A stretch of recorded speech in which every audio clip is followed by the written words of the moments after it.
Hello viewers, আশা করছি আপনারা সকলে ভালো আছেন। আপনাদের আজকে যে রেসিপিটি দেখাবো সেই রেসিপিটি হলো ধনেপাতার চপ। ধনেপাতা অনেক রকম ভাবে খেয়েছেন, আমি এইভাবে আপনাদের চপটা করে দেখাচ্ছি। খেতে অসাধারণ লাগবে, বাড়িতে তৈরি করে খেতেই পারেন। ধনেপাতার চপ বানানোর জন্য আমি ধনেপাতা নিয়ে নিয়েছি এরকম তাজা। আমি ডাটা সমেত নিয়েছি ধনেপাতা বড় বড়। আমি এই ধনেপাতাগুলোকে 4টা করে নিব।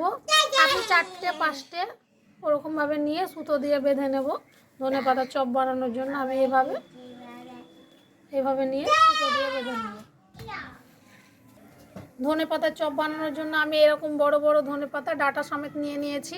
আমি এবার একটা সুতো নিয়ে নিয়েছি পাতলা, এই সুতো দিয়ে বেঁধে দেব যাতে একসাথে ধনেপাতাটা থাকে। আপনারা চাইলে নাও দিতে পারেন, নাও বাঁধতে পারেন। আমি এইভাবে সবগুলোকে বেঁধে নেব।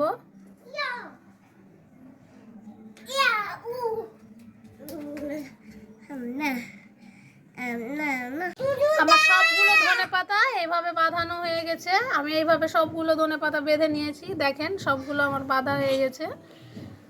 আমি এবার বেসনটা গুলে নেব চপ বানানোর জন্য। ধনেপাতার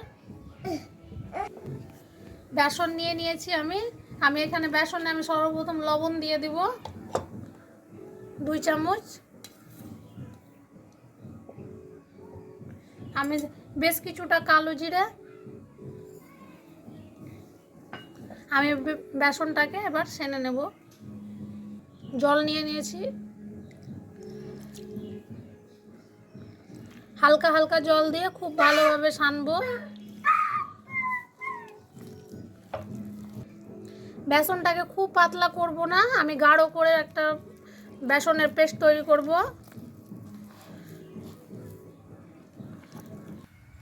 আমার বেসনটা খুব ভালোভাবে লিকুইড করা হয়ে গেছে। আমি দেখাচ্ছি আপনাদের। আমি এতটা ঘন করেছি, আমি খুব পাতলা করিনি আর খুব ঘনও করিনি, আমি মিডিয়াম ধরনের করেছি। আমার বেসন রেডি হয়ে গেছে ধনেপাতার চপ বানানোর জন্য। আমি এবার তেলটাকে তাতার জন্য দিয়ে দেবো। আমি ধনেপাতার চপগুলো ভাজবো, তার জন্য কড়াইটা চাপিয়ে দিয়েছি। আমার কড়াই তেতে গেছে। আমি এখানে সাদা তেলের চপগুলো ভাজবো ধনেপাতার, তার জন্য আমি সাদা তেল দিয়ে দেবো। আমার ডুবো তেলে ভাজবো, তার জন্য তেল বেশি দিচ্ছি। আমার কড়াইয়ের তেল ঢালা হয়ে গেছে। তেলগুলো তেতে গেলেই আমি চপগুলোকে ভেজে নেব।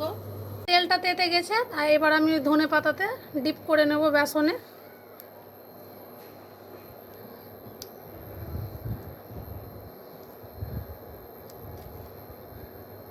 আমার খুব ভালোভাবে ডিপ করা হয়ে গেছে, আমি এবার ছেড়ে দেবো।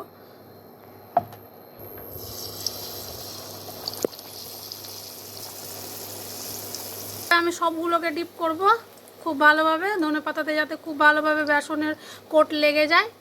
আর আমি সেম প্রসেসে আবার ভালোভাবে ছেড়ে দেবো।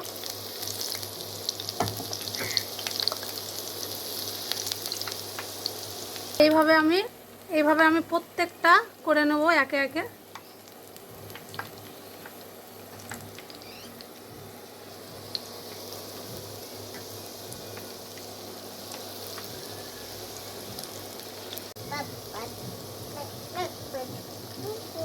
আমার এই সুন্দর রেসিপিগুলো যদি ভালো লাগে অবশ্যই আমার চ্যানেলকে সাবস্ক্রাইব করবেন।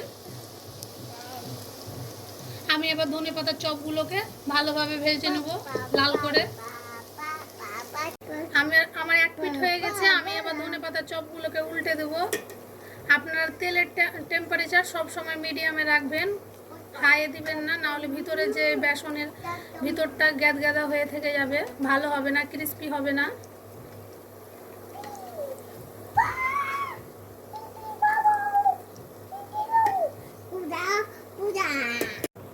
ধনেপাতার চপ আমার ভাজা হয়ে গেছে, আমি আবার ছেঁকে তুলে নেব। আমি এইভাবে সবগুলোকে দিয়ে আমি এইভাবে লাল করে ভাজবো।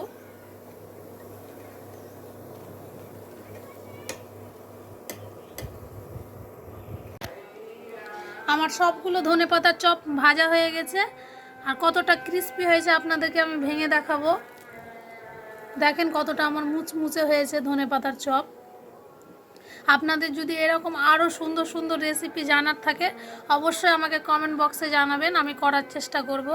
আমার প্রিয় রেসিপিটি দেখার জন্য আপনাদের সবাইকে ধন্যবাদ।